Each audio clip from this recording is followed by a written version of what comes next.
নমস্কার বন্ধুরা, অন্নপূর্ণার রান্নাঘরে আপনাদের সবাইকে স্বাগত।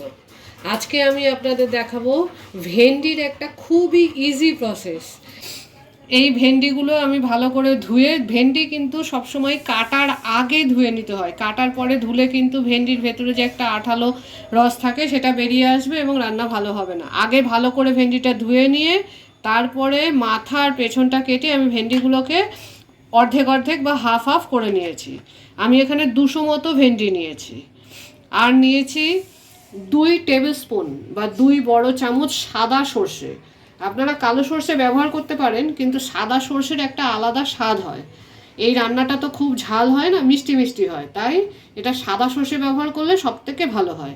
একটা কাঁচা লঙ্কা, রান্নার জন্য সামান্য একটু তেল, নুন, হলুদ এবং চিনি। এবার আমি এতে দিয়ে দেবো 2 চামচ মতো তেল। বেশি তেল লাগে না, আপনারা 1 চামচও দিতে পারেন। আমি 2 ছোট চামচ তেল দিয়েছি, আপনারা বড় চামচ হলে 1 চামচই দেবেন। 200 গ্রাম ভেন্ডিতে খুবই কম তেল লাগে। এবার আপনারা যদি আরও বেশি ভেন্ডি রান্না করেন তাহলে আর একটু বেশি তেল দিতে পারেন। তেলটা আমি খুব ভালো করে গরম হতে দিয়েছি। আমার তেলটা খুব ভালোভাবে গরম হয়ে গেছে। আমি এবার ভেন্ডিগুলো ছেড়ে দিচ্ছি। ভেন্ডিগুলো কিন্তু হালকা ভাজা হতে দিতে হবে।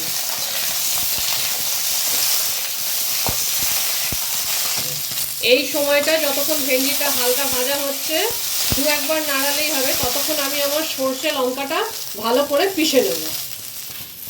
দেখুন, আমি আমার সর্ষে আর লঙ্কাটা ভালো করে পিষে নিয়েছি।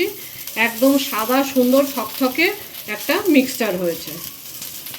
আমার ভেন্ডিটা কিন্তু একটু ভাজা হয়ে গেছে, কাঁচা ভাবটা চলে গেছে ভেন্ডির।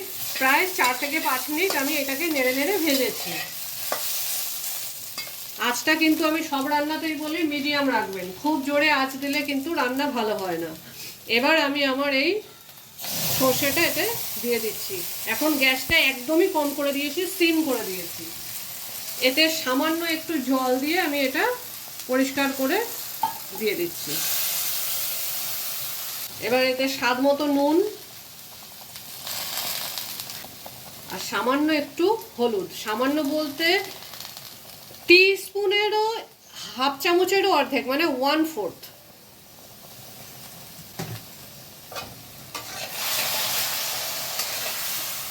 আমি গ্যাসটা কিন্তু একদম সিম করে রেখেছি, ভালো করে নাড়াচ্ছি।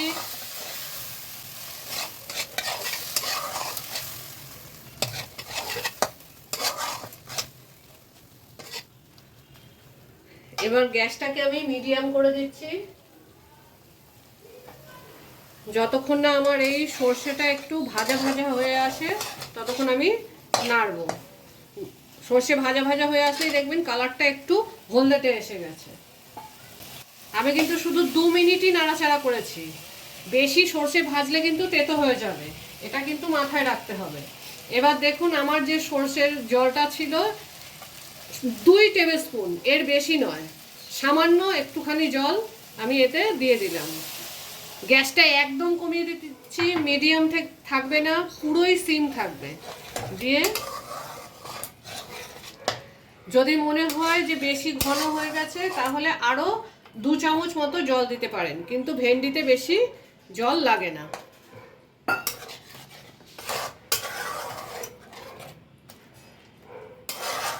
এবার আমি গ্যাসটা সিম করাই আছে, আমি এটাকে 2 থেকে 3 মিনিটের জন্য ঢেকে দিলাম।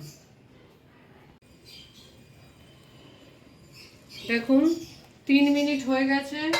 3 মিনিট পরে আমি খুলে দেখছি আমার ভেন্ডিগুলো সব সেদ্ধ হয়ে গেছে সুন্দরভাবে।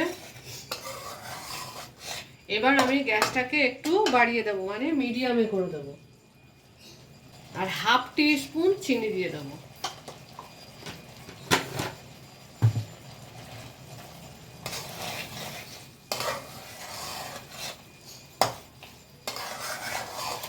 একটু ভালো করে নাড়াবো, 2 থেকে 3 মিনিট খোলাই হতে দেবো, ঢাকবো না আর, যাতে সর্ষেটা শুকিয়ে তেল বেরোয়। দেখুন আমাদের ভেন্ডি সর্ষে কিন্তু রেডি। খেতে খুবই ভালো, আপনারা বানিয়ে খেয়ে দেখুন, খুবই টেস্টি লাগবে। আমরা যেহেতু খুব কমই তেল দিয়েছি তাই তেলটা উপরে দেখাও যাচ্ছে না, আবার একদম শুকনোও হয়ে যায়নি। এটা আপনারা গরম গরম ভাত বা রুটি সব কিছুর সাথেই খেতে পারেন। দেখুন আমাদের ভেন্ডি সর্ষে রেডি। এটা আপনারা গরম ভাত বা রুটি যে কোনো কিছুর সাথেই খেতে পারেন। আপনারা বানান, খান এবং কমেন্ট করুন। চটজলদি তৈরি হয়ে যাওয়া এই টেস্টি আর ইজি রেসিপিটা যদি আপনাদের ভালো লেগে থাকে তাহলে আমাদের চ্যানেলকে লাইক, শেয়ার ও সাবস্ক্রাইব করুন এরকম আরও ইজি রেসিপিসের জন্যে। বেল আইকনটা প্রেস করতে ভুলবেন না, আর কমেন্ট করে আমাদের জানান আপনাদের কেমন লাগলো। Thank you for watching.